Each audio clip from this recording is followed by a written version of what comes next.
ئەوانە کە سوکاری خنکاوەکانی ڕووباری دژلن لە بەردەم بینای پزیشکی داد چاوەڕێی تەرمی ئازیزەکانیان دەکەن.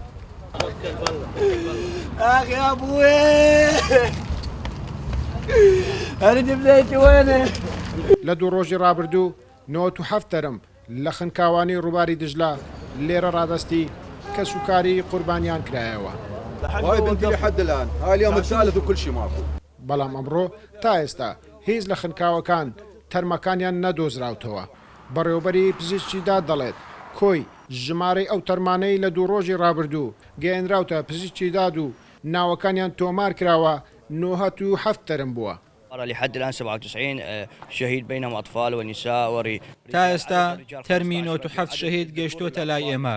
لە نێو ئەو ژمارەیەشدا 15 پیا و 18 منداڵ و ئەوانی تریش کچ و ژن بوون. لە دوو ڕۆژی ڕابردوو تەواوی تەرمەکانمان ڕادستی کە سوکاری قوربانیان کردەوە.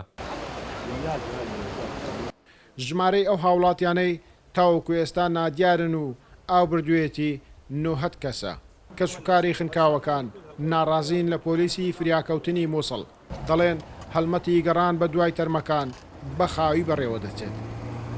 عندي ابني وابن اخويا وابن عمي مفقودين ثلاثة وهذا اليوم صار لنا 3 أيام احنا قبال الطب العدلي. کوڕەکەم و کوڕێکی برام و کوڕەمامەکەم بزرن. ئەوە 3 ڕۆژە ئێمە لێرە لە پزیشکی دادین و چاوەڕێین. تا ئێستا تەرمی زیاتر لە 90 کەس بزرە.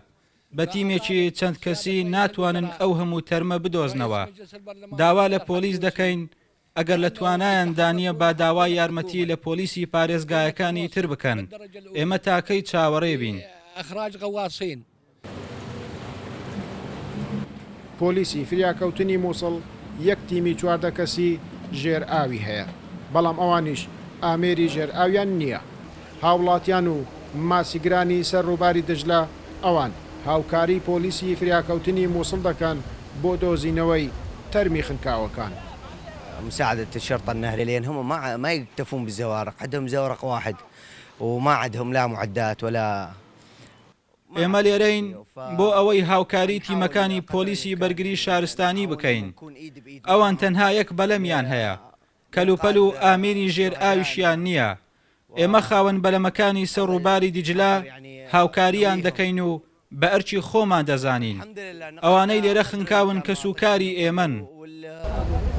بەهۆی وەرگەڕانی ئەو بەلەمەی سەر ڕووباری دژلا پۆلیسی مووسڵ لە هەوڵی دەستگیرکردنی خاوەنی ناوچەی گەشتیاری جززیرە و شۆفێری بەلەمەکەیە.